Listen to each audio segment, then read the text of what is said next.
तुमने भोजन नहीं किया सुबह से, हमने भी नहीं किया, चलो पहले भोजन करते हैं फिर उसके बाद ये सब बातें करते हैं।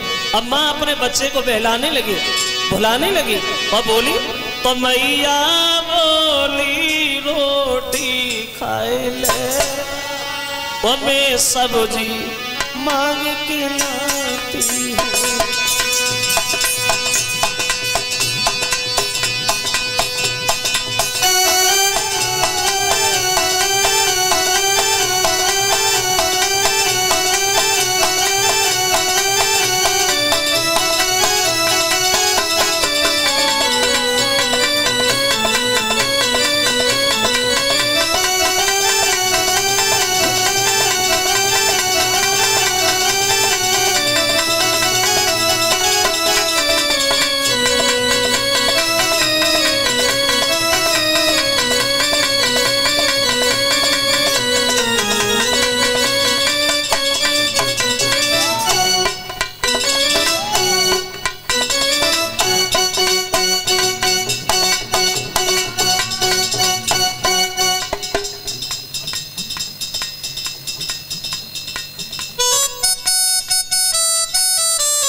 बोली है वो माँ मेरे लाल, पहले भोजन करो फिर ये बातें करो। वो कहती है,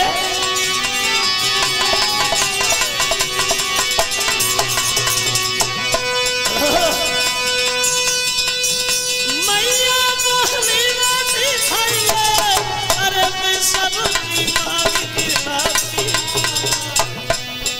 अब तेरे पीछे मेरे लाला, और मैं भूख से तड़पी जा।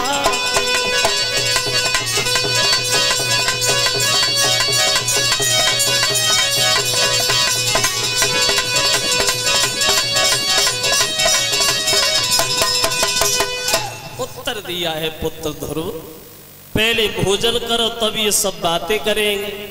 तो ध्रुव कहने लगे, मैया मंदिर में घुसा के मोरी की तरफ खींचने लगे हैं भोजन। अरे भोजन तो बहुत दूर है माँ, हम अपनी जुबान पे पानी भी नहीं रखेंगे जब तक भगवान के दर्शन नहीं कर लेते मैया। अगर जिंदा बना रहा तो दोबारा मिलूंगा, और मर गया तो तुम ये सोच लेना कि तुम्हारे कुछ हुआ ही नहीं माँ, मैं जा रहा हूं। नन्हे नन्हे हाथों से ध्रुव ने अपने माँ के पैर छुए हैं, और ये ध्रुव बचपन में चले हैं भगवान का भजन करने के लिए वन में। भागते गए भागते गए, पहुंच गए भयानक जंगल में। तो अकस्मात देवर्षि नारद ध्रुव की रास्ता घेर के खड़े हो गए। कौन हो?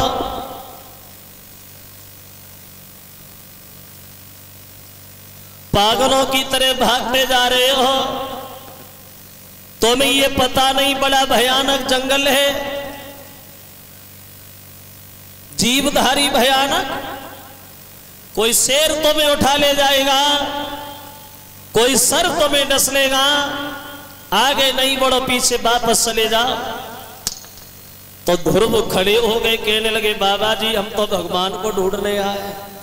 तो नारद हंसने लगे, भगवान बुद्धि खराब है भगवान, हजारों महात्मा मर गए तपस्या करते करते भगवान की, फिर भी दर्शन नहीं हुए। और तुम ऐसे भागते जा रहे हो जैसे भगवान कहीं झाड़ियों में छुपे बैठे, भाग के पकड़ लेंगे, बुद्धि खराब है, घर चला जा, बिना मतलब में मर जाएगा। और नारद ध्रुव को समझाने लगे, हैं लाला मेरी बात सुन ले। तो नारद बोले, पागल मत बन, वो आगे जो कदम बढ़ाएगा तो कोई भालू रीछ शेर और भेड़िया उठा ले जाएगा, रे भेड़िया उठा ले जाएगा।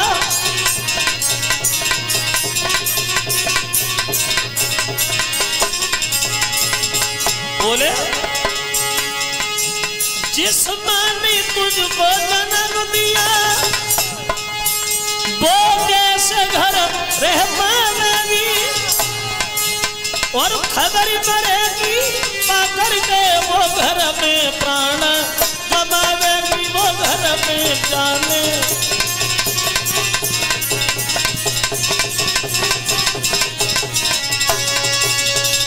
उत्तर दिया ध्रुव चले जाओ, अगर आगे बढ़ोगे तो बिना मतलब में कोई शेर तुम्हें खा जाएगा, इसलिए मां घर मरेगी तुम्हारी रो रो के, जितना ठानो चुपचाप लौटे जाओ, ठीक है ना।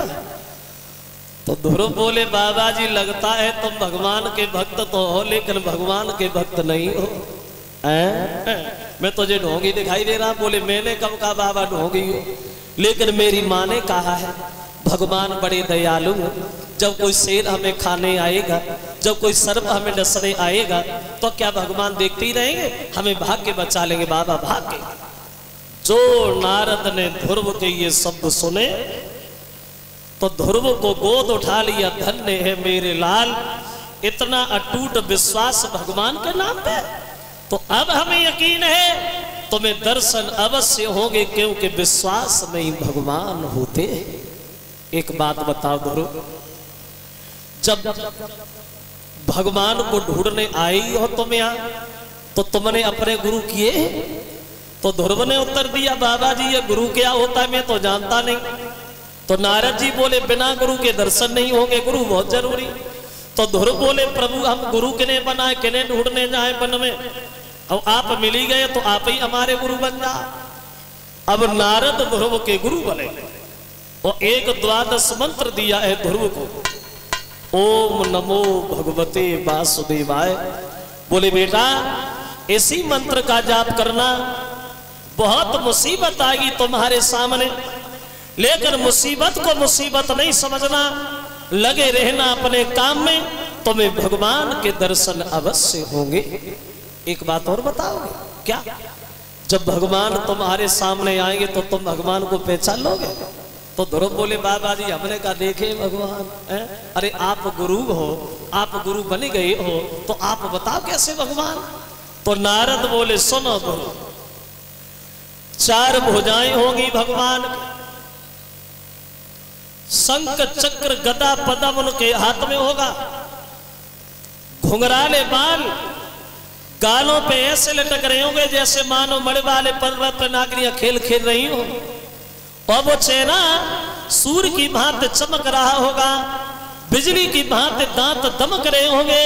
और कैसे भगवान? तो नारद जी बोले सुनो ध्रुव, तो उस मुख पर काली चमकीली और काकली मरोड़ी खाती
कैसे है भगवान?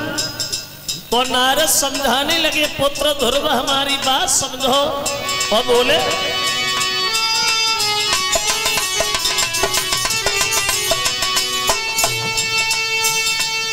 ओ सब मुख पर काली चमकीली, जिया मुख पर काली चमकीली, काकली मरोड़े खाती मानो मरवा ले पर्वत पे और नागिनिया टहल बजाती है।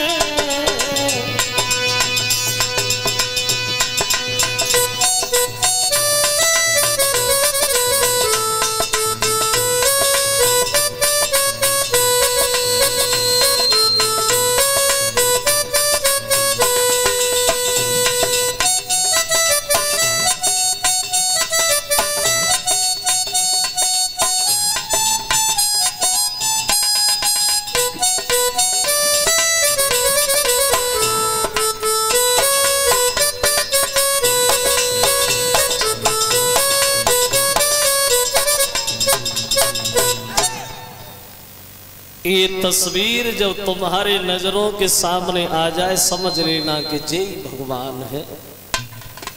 अब नारद ने अपने हाथ से ध्रुव के लिए एक कुटिया भी वहां तैयार की है। कुटिया कैसी कुटिया बनाई नारद ने ध्रुव को?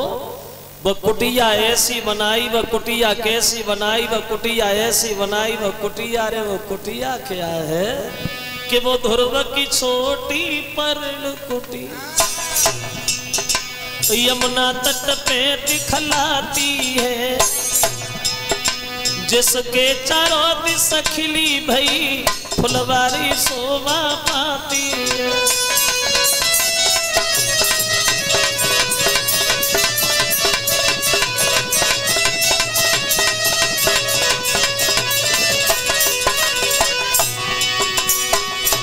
देखिए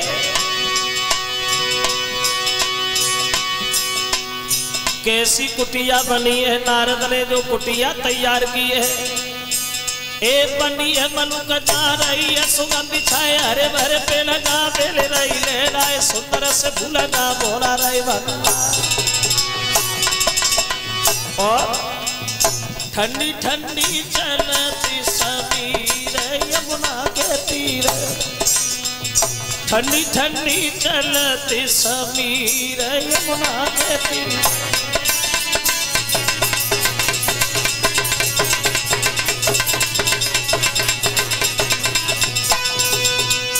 चले गए नारद कुटिया बना के बोले बेटा लग जा भजन करने के लिए बैठ जा।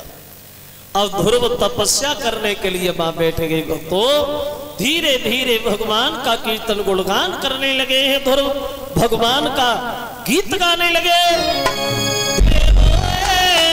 गोपाल मेरो है गोविंद मेरो है गोपाल मेरो है।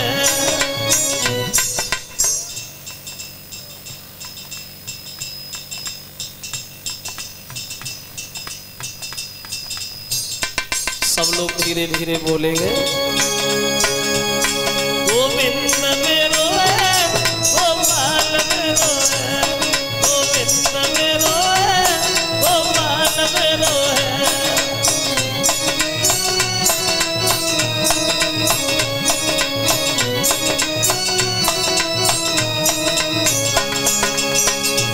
श्री मांगे बिहारी नंदलाल मेरो है।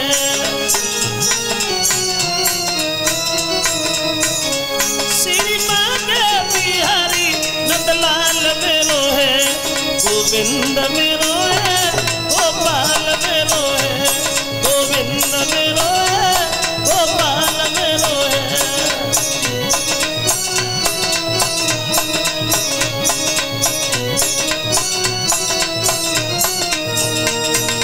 सब लोग धीरे धीरे बोलेंगे कीर्तन। तान मोहन में नहीं बुलाया नहीं आया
जब ध्रुव ने खींची प्राण वायु तब हवा रुकी त्रैलोक्यों की।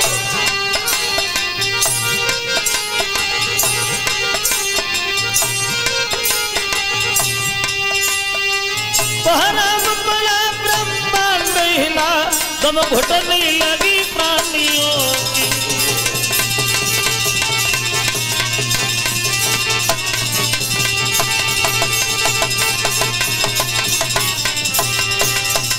और कि जीवों की आंखें पत्थर आई एड़ियां रगड़ झट पटा उठे, एड़ियां रगड़ झट पटा उठे। हिलेगा इंद्र को इंद्रासन जलवासी भी दिल मिला उठे।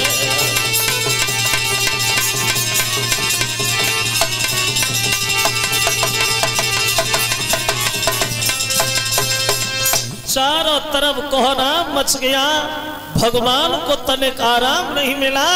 गरुड़ पे सवार होकर के भक्त के सामने पहुंच गए। आवाज लगाई, बेटा ध्रुव आंखें खोलो। अब ध्रुव आंखें नहीं खोलने, क्यों? बोले जो नारद ने भगवान की तस्वीर ध्रुव को बताई थी, ध्रुव वह तस्वीर अपने दिल में छाते हैं। और जब भगवान ने अपनी तस्वीर को ध्रुव के दिल में देखा तो अपनी तस्वीर ही अलग कर ली। और जैसे ही भगवान की तस्वीर हटी, ध्रुव हाय पिता कह के जमीन पे गिरे। लेकिन जमीन पे गिरने से पहले भगवान ने भक्त को गोद ले लिया। बोलिए भक्तवत्सल भगवान की। ध्रुव की आंखों से आंसू छलके आए, जो गालों पे लकीर बनाते हुए भगवान की गोद में समाने लगे। तो भगवान पूछने लगे, बेटा ध्रुव तुम रोए काहे को? तो उत्तर दिया, प्रभु तुम्हारे निर्दयीपन को निहार करके हमारे आंसू निकले आए। भक्तों को सताना अब तुम्हारा एक काम करने आया है परमेश्वर। मेरी माँ जौ की रोटी नमक के साथ खा के अपना पेट भरती है। आज तक हमारे घर पे ये भी देखने नहीं गए कि हम जिंदा कैसे हैं। भक्तों को दुख देना तुम्हारा काम बन गया है। भगवान ने सुना तो भगवान हंसने लगे। बोले अब आई ना बात ध्रुव, सच तो ये है अगर तुम्हें और तुम्हारी माँ को जौ की रोटी नमक से न मिलती तो शायद तुम हमारा भजन करने के लिए जंगल में काहे को आते। और ये बात भी सच। दुख में सुमिरन सब करे अब सुख में करे न कोई, और जो सुख में सुमिरन करे तो दुख काहे को होए। भगवान को आदमी कब मानता है? जब मुसीबत में हो, तकलीफ में हो। और जब आराम हो तो भगवान को लोग भूल जाते। कभी आपने देखा हो, अंदाज किया हो, अगर घर में कोई बढ़िया काम बन जाए, 4-6 लाख रुपए का फायदा हो जाए, तो हम लोग घमंड से कहते ये काम हमने किया है, हमने। और जब कुछ नुकसान हो जाए, कोई घटना घट जाए, तब लोग कहते कि भगवान ने बहुत बुरो करो, अच्छो करो सो हमने करो, और बुरो करो भगवान ने करो। और भैया अब तो जमाना बदल गया। अब तो किसी भगवान देवी देवता की पूजा करने का किसी के पास टाइम ही नहीं है। अब तो सिर्फ एक देवता की पूजा बची है। कौन से देवता की? बोले पेट देवता की। पेट देवता। वजह देवता ने कहीं वो चाहिए जाए तो देवता कहीं वो चाहिए। जिंदगी हो जाती है पेट को भरते भरते, लेकिन ये पेट कभी नहीं भरा। लगता है भगवान ने शरीर बनाते समय ये कमी कर दी जिसने ये पेट बना दिया। अगर ये पेट न होता तो काई की चिंता, न करवे की चिंता, न खाएवे की चिंता, न रहवे की चिंता, न चिल्लावे की चिंता। काय को चिल्लाते, चुपचाप घरे न पत्ते आराम से। वो इतना निश्चित है ये पेट। इस पेट को शरीर से भी कोई मतलब नहीं है। एक हाथ टूटे टूट जाए, एक पैर टूटे टूट जाए, भले ही हॉस्पिटल में पड़े हो, तुम चिल्ला, पेट को मतलब नहीं, जाए भरो, ये खाली नहीं रहेगा। अगर पेट में दर्द शुरू हो जाए तो हाथों पट गते हैं, पैरों पट गते हैं, लेकिन पेट को मतलब नहीं, मरो मत जाओ, लेकिन हमें भरो, हम खाली नहीं रहेंगे। और पेट को भरने के लिए चाहिए रोटी। 2 ही अक्षर बनते रोटी में, रोटी। और रोटी का काम क्या होता है? नाचने का। ये रोटी नाचती है। जब ये रोटी हाथ में होती है तब भी नाचती, पटा पे आती है तब भी नाचती, तवे पे आती है तब भी नाचती, और जब चूल्हे के अंदर घुसती है फिर भी नाचती है। ये रोटी छोटी से बड़ी होती है, नाच नाच के आदमी को कैसे नाच नचारी, जरा गौर करें। कि दीवाना आदमी को बनाती है रोटियां, क्यों? खुद नाचती है सबको नचाती है रोटियां।